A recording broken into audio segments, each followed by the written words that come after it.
realmente un honor estar con ustedes esta mañana.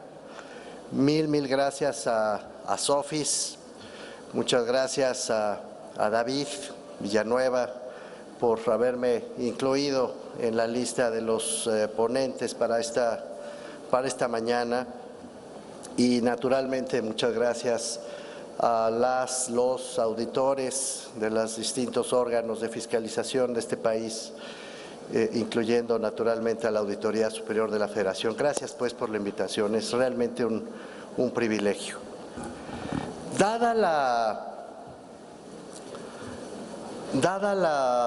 El programa y dada la intención de esta reunión, yo pensé que era mejor no utilizar un PowerPoint, que suelen ser una guía demasiado estricta para poder tener una conversación un poco más libre con todas y con todos ustedes. Porque en realidad la idea que quiero poner sobre la mesa es una sola, que sin embargo puede tener distintas formas de ser abordada.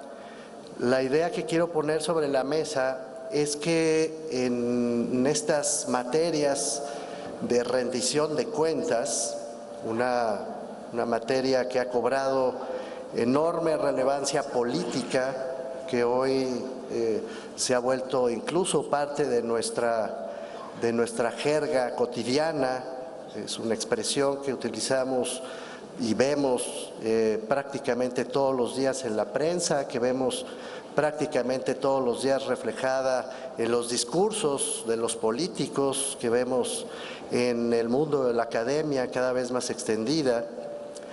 En esta lógica de tratar de interpretar la rendición de cuentas y de darle un sentido práctico a su uso, me parece que la idea principal que debería animarnos en los próximos años es, y perdónenme por la reminiscencia porfirista de la frase que voy a usar, no me gustaría que se descalificara la frase por esa reminiscencia, pero necesitamos menos política y más técnica en materia de rendición de cuentas. Esta es la idea que yo quiero poner sobre la mesa. La definición misma de la rendición de cuentas se ha politizado en exceso. Se ha confundido sistemáticamente, al menos en México, pero creo que también más allá de nuestras fronteras, con la transparencia o con el acceso a la información, como todas y todos ustedes saben. Se ha mezclado también con la idea de la fiscalización o con el control interno de los recursos.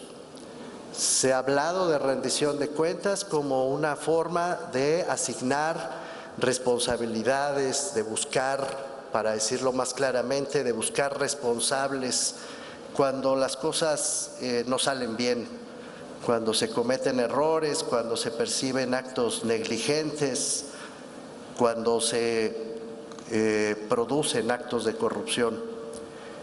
En fin, la rendición de cuentas ha acabado por ser un concepto anfibológico, un concepto que se usa según las circunstancias, que se usa según los intereses que marcan esas circunstancias y que se emplea con mucha frecuencia con una cierta ligereza. Es decir, se utiliza a medida en que resulta necesario hacerlo, aquí para justificar, más allá para tratar de explicar, pero casi nunca, paradójicamente, para verdaderamente dar cuenta de lo que se ha hecho y verdaderamente asumir las consecuencias de lo que se ha hecho o en todo caso de lo que se dejó de hacer. Necesitamos, por lo tanto, darle un sentido más técnico a esta expresión. Necesitamos convertirla en una expresión que tenga sentido por su aplicación práctica, por su inclusión cotidiana en la gestión pública y en todos los ámbitos de la administración pública, y tratar de alejarla lo más que se pueda, aún a sabiendas de que estoy convocando a una tarea prácticamente imposible, pero tratar al menos de alejarla lo más que se pueda de este otro contenido estrictamente político, estrictamente mediático, que puede acabar haciéndole daño.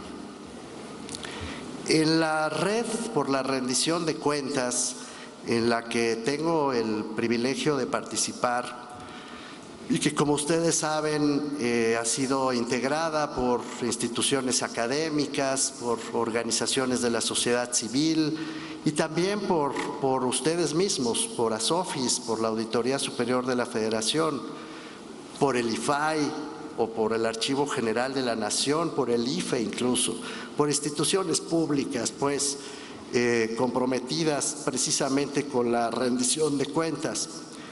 En la red hemos encontrado, en los estudios que se han venido haciendo de manera sistemática, que además de esta politización y uso ligero de la expresión rendición de cuentas, enfrentamos un problema de fragmentación de los esfuerzos que se han venido haciendo en México para tratar de darle un contenido sustantivo firme.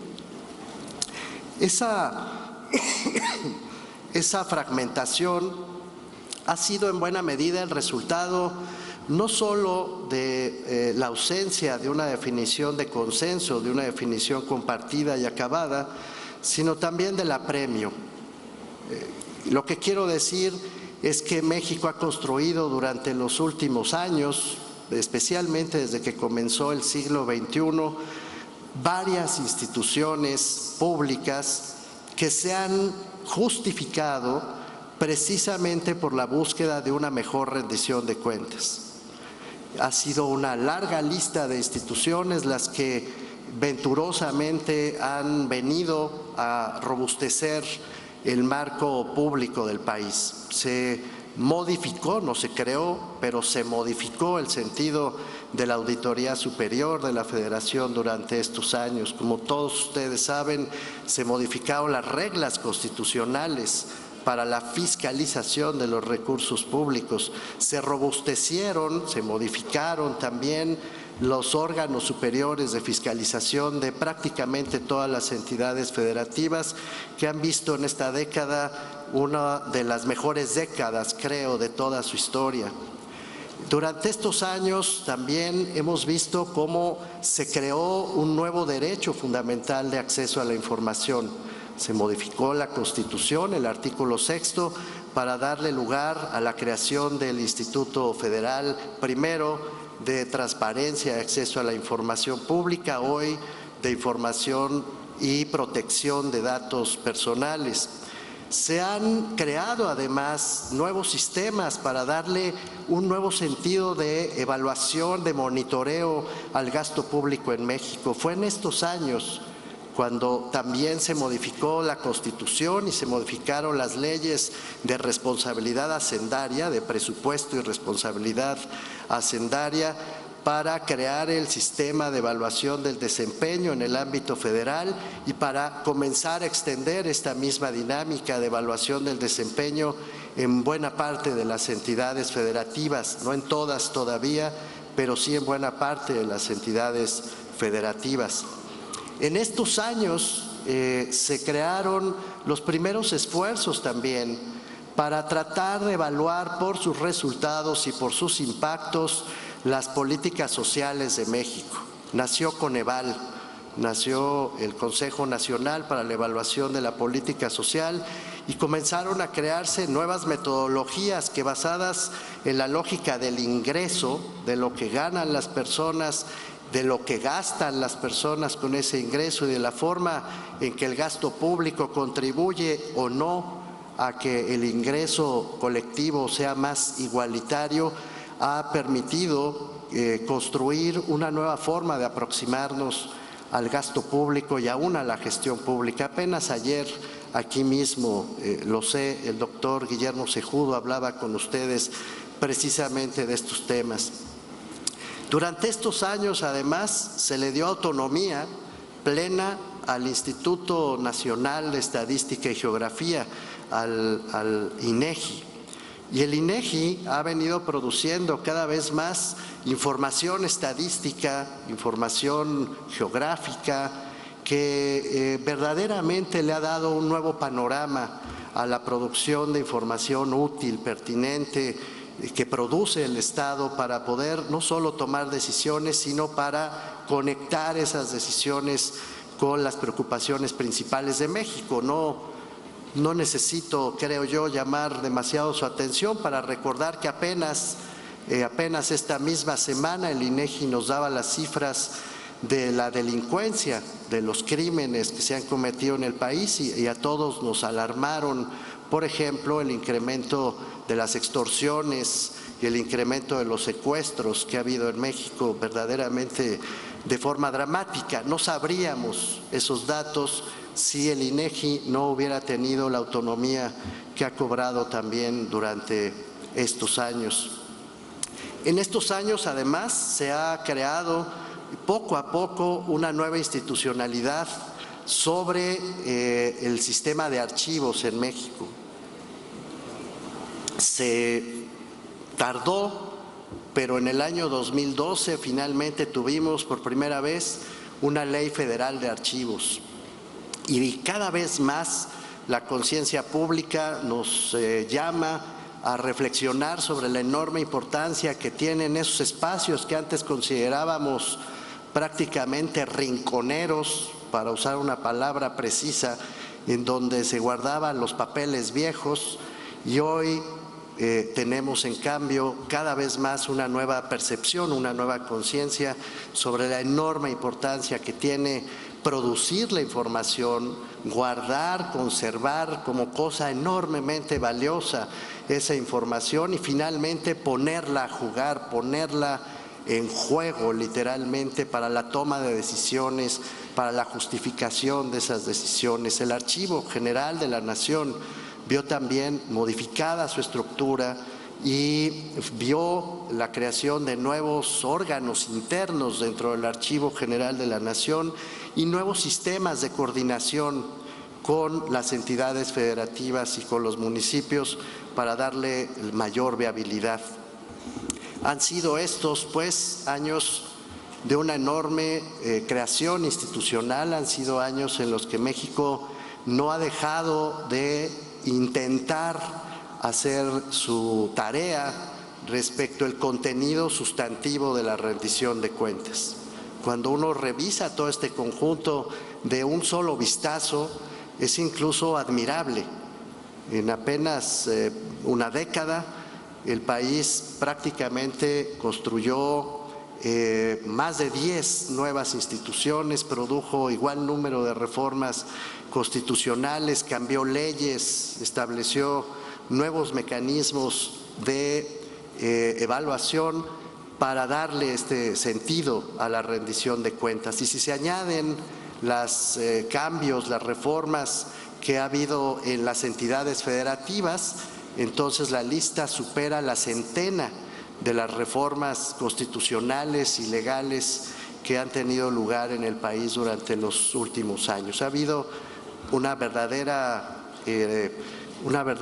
transformación respecto a la percepción previa que se tenía del ejercicio público. ¿Por qué entonces no funciona bien? ¿Por qué entonces seguimos preocupados por la corrupción? ¿Por qué no somos capaces, con todo este entramado institucional, de ponerle de una vez fin a las prácticas que desvían recursos, que niegan los resultados, que eluden responsabilidades? ¿Por qué nos sigue preocupando tanto la impunidad? ¿Por qué hay esta percepción generalizada y creciente en el país de que no somos capaces como país, como Estado, de enfrentar al crimen, no solo al crimen organizado, sino al crimen común y corriente? ¿Por qué tenemos una idea de que la transparencia no acaba de cuajar? Hay una contradicción evidente entre el esfuerzo institucional que se ha venido dando durante los últimos años y los resultados concretos que tenemos a la vista. Deberían ser mejores resultados. Deberían ser tan concretos, tan tangibles, como los resultados que en su momento vimos cuando vivimos el cambio democrático en el país, cuando pasamos del singular al plural en nuestro régimen político y a nuestra vista floreció un nuevo régimen de 3 partidos políticos, por lo menos, que compiten en condiciones de igualdad por el voto de las y de los mexicanos y que han reconformado prácticamente por completo la geografía política del país. ¿Por qué no tenemos estos mismos resultados después de un esfuerzo institucional tan gigantesco? Esta es la reflexión a la que yo quisiera llamarlos. La primera explicación que encontramos de este aparente fracaso del esfuerzo institucional que se ha hecho es la fragmentación, como mencionaba yo antes. No tenemos una conexión de sentido suficientemente exitosa entre todas estas nuevas instituciones. Quiero decir, de manera metafórica, que tenemos problemas de plomería. Es una metáfora que me gusta usar, y perdonen que lo haga nuevamente frente a mis alumnos en clase. Es como si cada una de estas piezas, el Archivo General de la Nación, el IFAI, la Auditoría Superior de la Federación, el Coneval, el Sistema de Evaluación de Desempeño, fueran tubos que deben servir para inyectar agua limpia, para limpiar el entorno y al mismo tiempo para sacar el agua sucia. Pero estos tubos están desconectados, no forman un sistema, no están integrados de manera coherente entre sí, ni siquiera están integrados, punto, ya no digamos de manera coherente.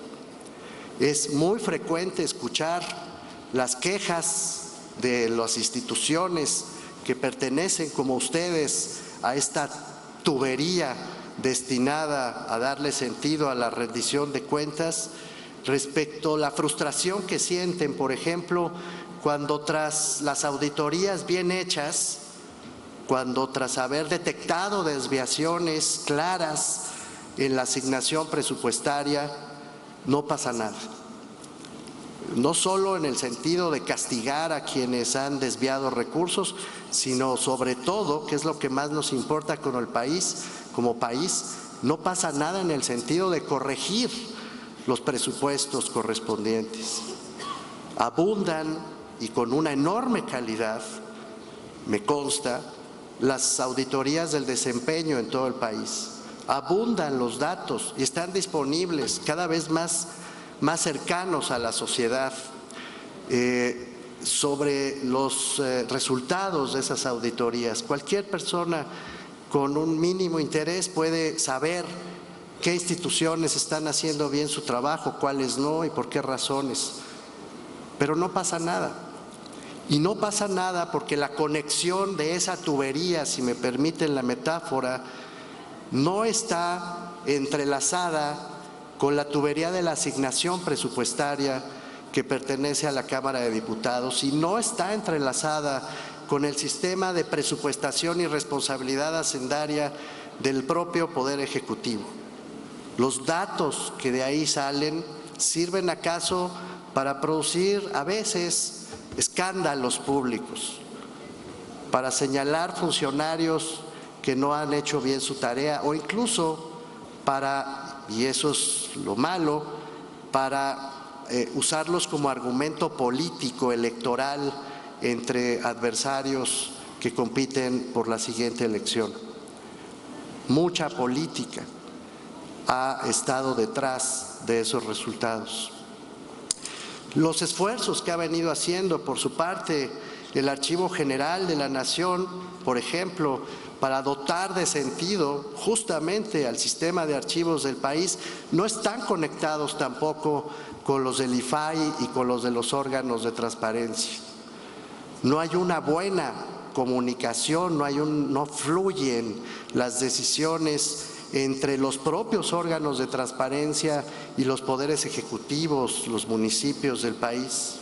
Hay una resistencia a la apertura de la información porque esta no se va generando de manera cotidiana durante la gestión pública, sino que aparece como una exigencia externa, como si los órganos garantes del acceso a la información vivieran fuera de las administraciones públicas y le reclamaran a los ejecutivos, a los gobiernos municipales y al resto de los poderes que cumplieran con su tarea. Los viven como una especie de adversario externo y se producen choques, se producen enemistades, se producen conflictos, resistencias y otra vez se produce un uso excesivamente político en el sentido negativo de la expresión respecto al acceso a la información. No hay conexión entre todos estos instrumentos. No extiendo más el argumento. Lo que quiero decir es que la fragmentación surgió como el resultado del apremio en el sentido de ir creando instituciones que respondieran cada vez a la necesidad social o a la necesidad política del día. Así nació el IFAI, así se fortaleció la auditoría, las auditorías de los estados, así surgió el tema de los archivos, han venido surgiendo una a una de manera independiente, pero sin haber todavía logrado consolidar un verdadero sistema nacional de rendición de cuentas. Es aún más frustrante, y lo digo de todo corazón, cuando se estudian los trabajos realizados por todo este conjunto de instituciones y se descubre que hacen bien su trabajo, la gran mayoría. No lo digo para halagar a este auditorio, lo digo porque lo hemos estudiado una y otra vez desde el sector académico. Las instituciones de transparencia, de fiscalización, las que se han comprometido de veras con estos nuevos derechos, hacen bien su trabajo. Y resulta por eso más frustrante. Es como si todo este esfuerzo, todos estos recursos, toda esta calidad humana no acabara de tener un destino afortunado porque están desconectados entre sí y por tanto no producen el resultado que el país necesita. Y mientras más esfuerzos se hacen, paradójicamente, más aumenta la percepción sobre corrupción, nuevos datos se acumulan sobre los errores cometidos por los gobiernos y nuevos protagonistas surgen día con día en nuestra prensa cotidiana sobre las desviaciones y las negligencias que tanto dañan al país.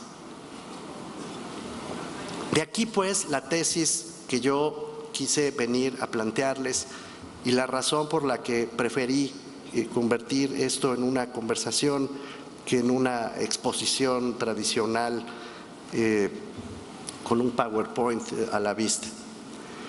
Creo que hay elementos que deben formar parte de un sistema de rendición de cuentas, no solo dependencias, no solo instituciones, sino un sistema articulado de rendición de cuentas.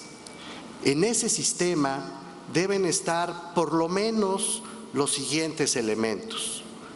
Primero, es imposible tener rendición de cuentas si no se produce información. Y la producción de información no es solamente un problema de tecnologías de la información, como algunos han querido verlo. Por supuesto, no tengo nada en contra de la expansión y del uso cada vez más extendido de software sofisticados y de nuevas herramientas de información. Hay muchísimas, y en algo ha evolucionado el mundo, ha sido precisamente las TICs. Sí, pero las TICs no son seres humanos, no son funcionarios públicos. Las TICs se alimentan con los datos que producen los funcionarios públicos. Son las personas, no las máquinas, las que garantizan la producción de información. Es mentira que en este país no haya suficiente información.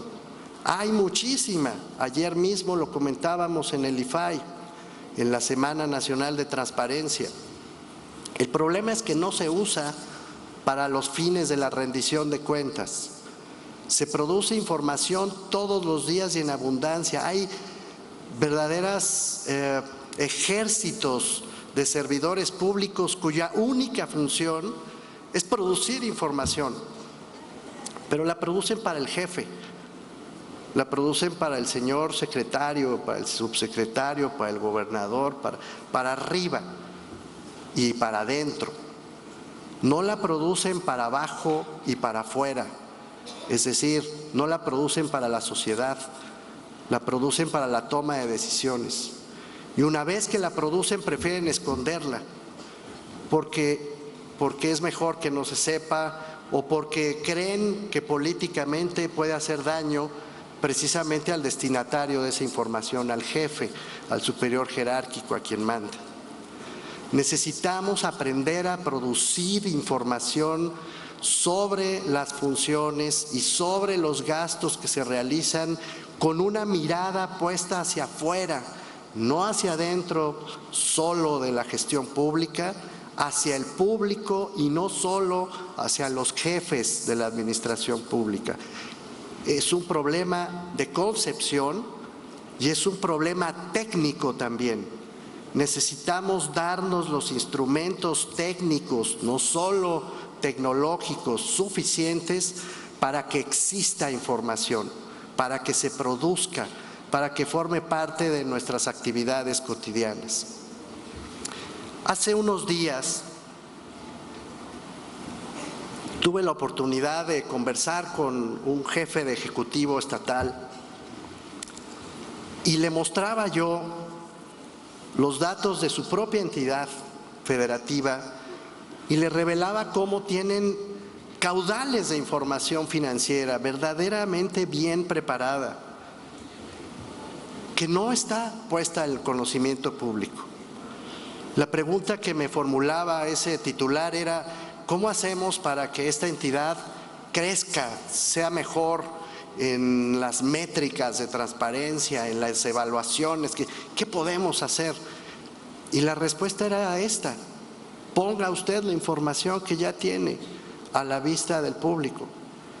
No tiene ningún sentido que esa información se siga produciendo solo para efectos internos. Un clic, una decisión política a veces bastan para que la transparencia florezca, para que se sepa franca y abiertamente lo que ese gobierno está haciendo.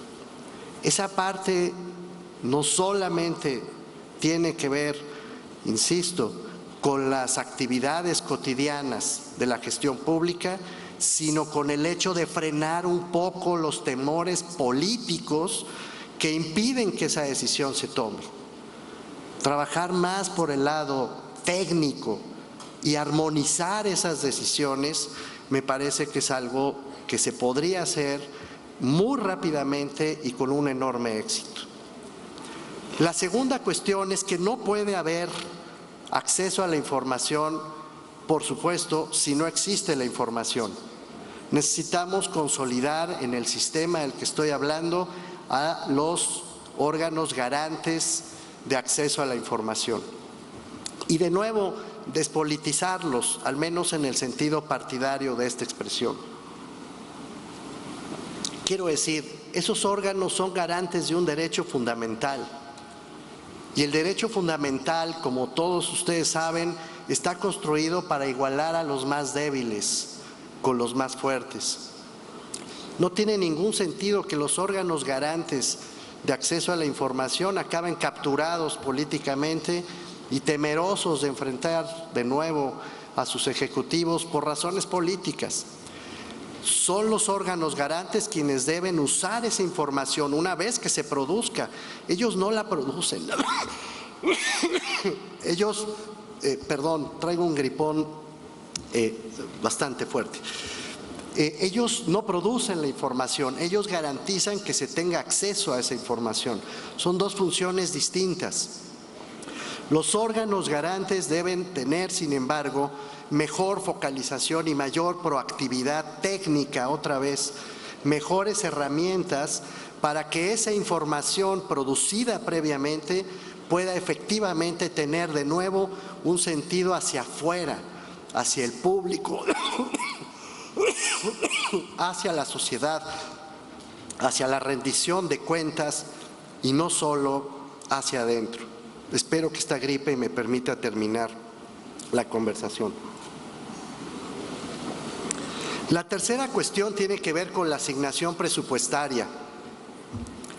No hay manera de corregir los problemas de rendición de cuentas en el país, hay que decirlo rápido, mientras no seamos capaces de romper el argumento según el cual el presupuesto es patrimonio de quien lo asigna. El presupuesto es de toda la sociedad. Ayer apenas en la Semana Nacional de Transparencia escuchaba yo a uno de los integrantes del comité directivo de la Alianza por el Gobierno Abierto que vino de India, muy simpático, la verdad, que puso al auditorio a gritar un lema. Decía, nuestro dinero, nuestras cuentas. Y entonces le pidió al auditorio que se pusiera a gritar eso. No voy a hacer lo mismo que él, pero sí es un esfuerzo de conciencia. Es nuestro dinero, son nuestras cuentas. Este ha sido el argumento que han usado en India para ir modificando la cultura y para ir modificando el argumento. La asignación presupuestaria es un problema también técnico, pero que hoy no acaba de prosperar porque está capturado por los argumentos políticos. Tenemos asignaciones presupuestarias que no escuchan los resultados de la auditoría. Para eso está hecha la auditoría, para modificar los presupuestos, pero no sucede. Tenemos asignaciones presupuestarias inerciales.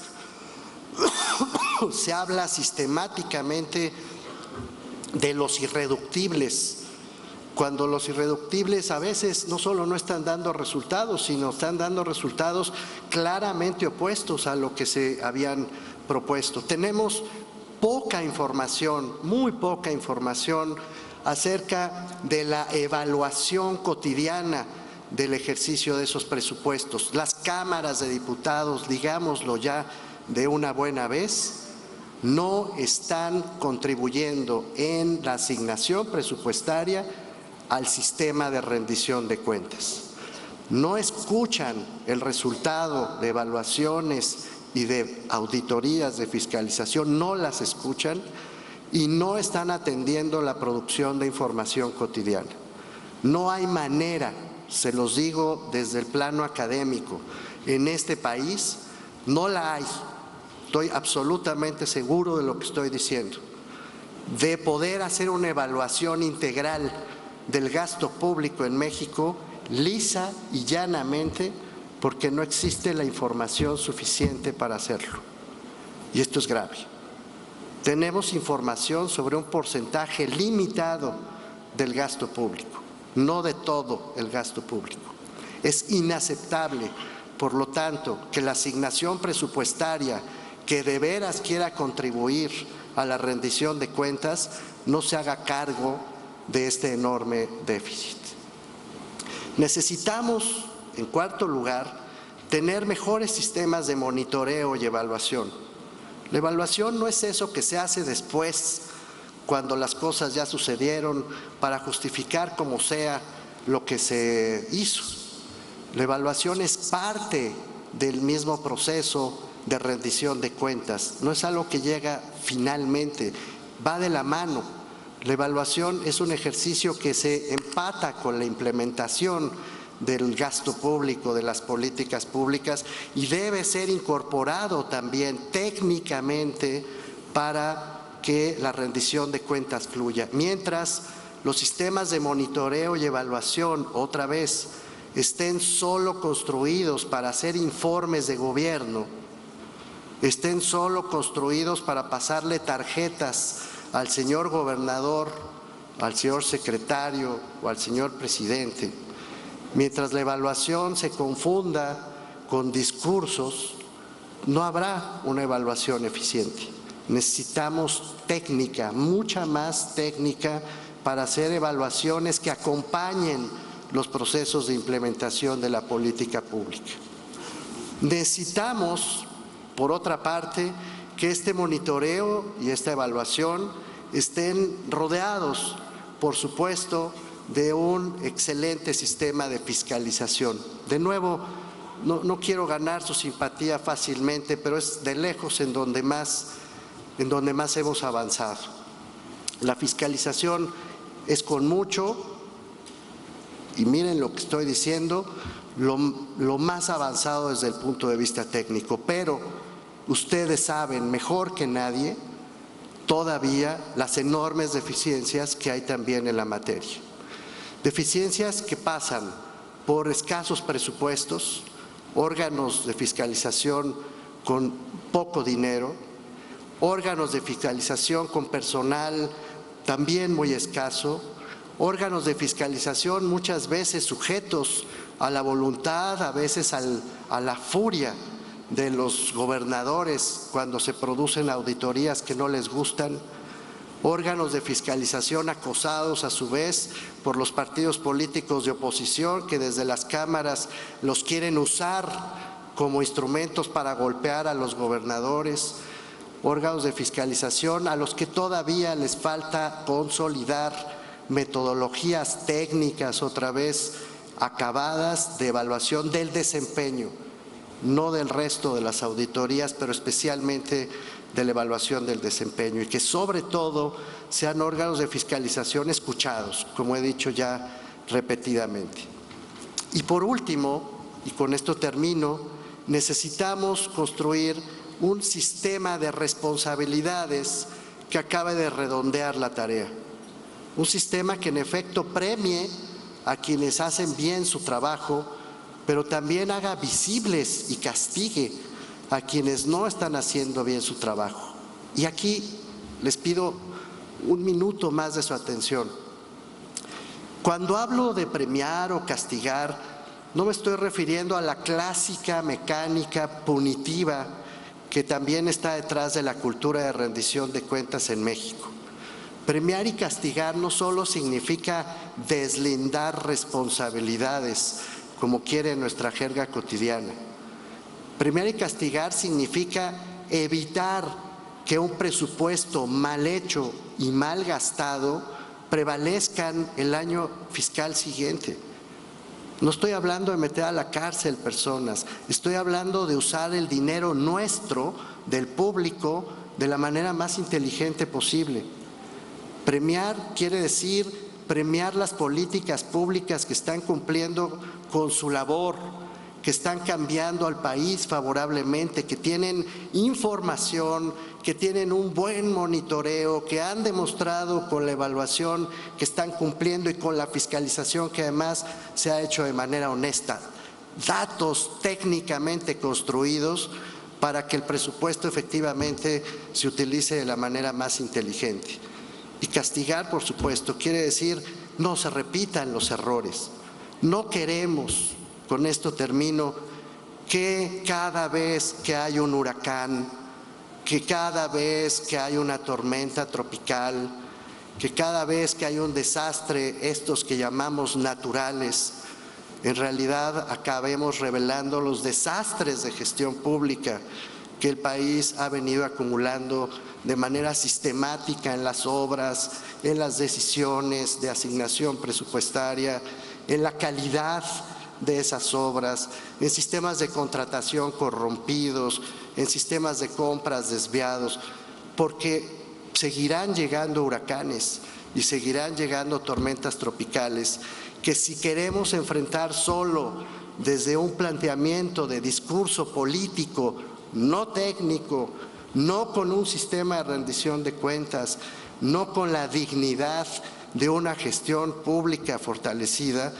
seguirán devastando la geografía y la moral pública del país. Agradezco mucho que me hayan escuchado.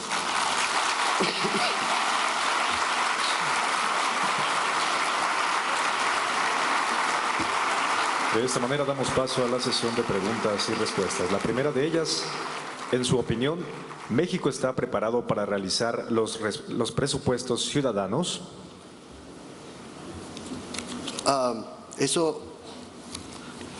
Primero tengo que decir que es impresionante que haya una voz que aparece en el auditorio. Los presupuestos ciudadanos, dijo la voz. ¿Podría repetir la pregunta?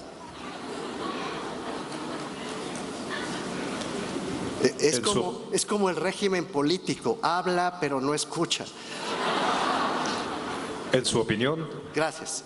¿México está preparado para la realización de los presupuestos ciudadanos? Sí, México de hecho anticipó, y perdón que lo diga así, sé que hay compañeros de distintos países de América Latina, a todas luces el caso más exitoso es el de Porto Alegre, Brasil, y luego se extendieron estos casos a muchos otros lugares de América Latina. Pero a mí me gustaría algún día poner evidencia en la mesa que si no prueba, por lo menos debate, que México se anticipó al caso de Porto Alegre en Brasil. Me consta personalmente que ya desde el programa del sureste de los años primeros 80 del país había presupuestos ciudadanos en el país. Ahora, así que claro que está preparado este país para lo que sea. El punto es no confundir el presupuesto ciudadano con el presupuesto mismo y con la rendición de cuentas en su conjunto. Son dos ejercicios distintos. Por presupuesto ciudadano se puede entender un porcentaje del gasto público que es decididamente asignado para que de manera deliberativa un grupo representativo de la sociedad decida su destino. Esto es, dicho en dos palabras, el presupuesto ciudadano. No es todo el presupuesto. Y por eso mismo me parece que debemos tomarlo con un grano de sal, con cautela. Porque bien vistos, espero no confundir demasiado al auditorio, todo el presupuesto es ciudadano.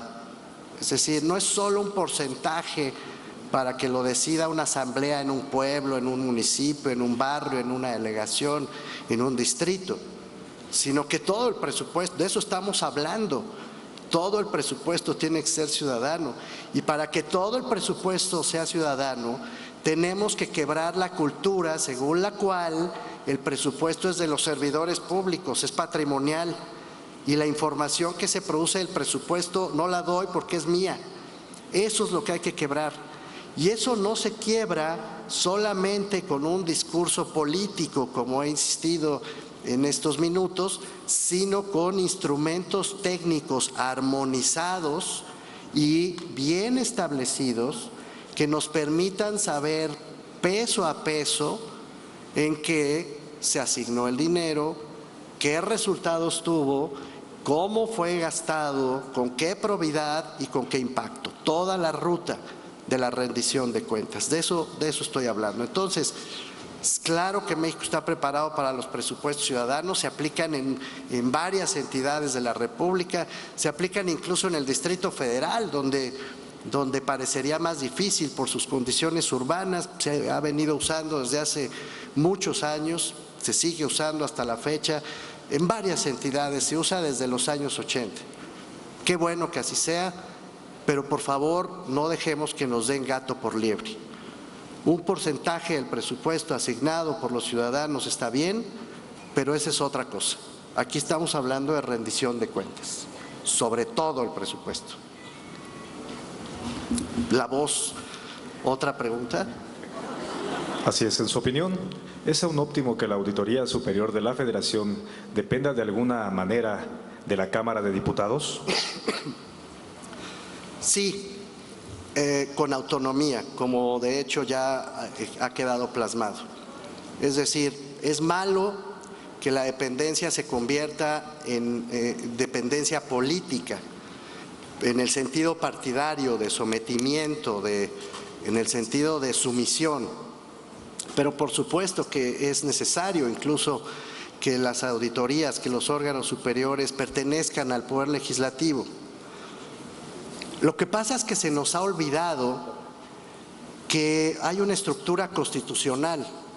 Un amigo mío, Sergio López Ayón, doy la cita, bromeaba, el director del CIDE, que además es un gran abogado, bromeaba el otro día en el CIDE y decía, oye, para que esto funcione, lo que tenemos que hacer es hacer a la Presidencia de la República, declarar a la Presidencia de la República un órgano constitucional autónomo. Porque claro, nos ha dado, porque como los poderes no funcionan bien, pues hay que crear órganos autónomos, obsesivamente. Entonces, cada tema nuevo, un órgano autónomo. Y a cada órgano autónomo, un consejo de ciudadanos probos, impolutos, que van a salvar a la patria. Que luego se les quita lo probo y lo impoluto y no acaban salvando a la patria. Yo creo que los órganos autónomos están bien, pero solamente para ciertas áreas de la vida institucional. El caso electoral es a todas luces emblemático. Hay que sacar a los órganos electorales de cualquier intervención de los propios partidos políticos y a la vez de los gobiernos por su propia naturaleza. Ese fue un modelo exitoso para el país. Pero que ese modelo haya sido exitoso para ese tema y bajo esas circunstancias, no quiere decir que el modelo pueda servir para cualquier tema, para cualquier ámbito y en cualquier circunstancia. Eso es equivocarse. Por tanto, el órgano de fiscalización completa un ciclo hacendario. Lo que no está bien es que el ciclo hacendario no acabe de cerrar un círculo, como expliqué antes. Que el órgano de fiscalización sea parte del Poder Legislativo, de la representación del pueblo, y emita dictámenes sobre la forma en que se gastó el dinero que es del pueblo, es perfectamente correcto, racional, razonable en el marco de la Constitución. Lo que falta es dibujar la última raya de este círculo para que regrese efectivamente a los diputados y haya consecuencias de la fiscalización. Entonces, el problema no es la situación constitucional de los órganos de fiscalización. El problema es crear las condiciones de asignación presupuestaria, y eso se hace con reglas del juego, se hace con instituciones, para que los diputados a su vez estén verdaderamente exigidos de escuchar a su propio órgano técnico. Esta es mi opinión. ¿Alguna otra pregunta? No son solo esas las preguntas. De esta manera queremos agradecer al doctor Mauricio Merino Huerta por esta amable ponencia.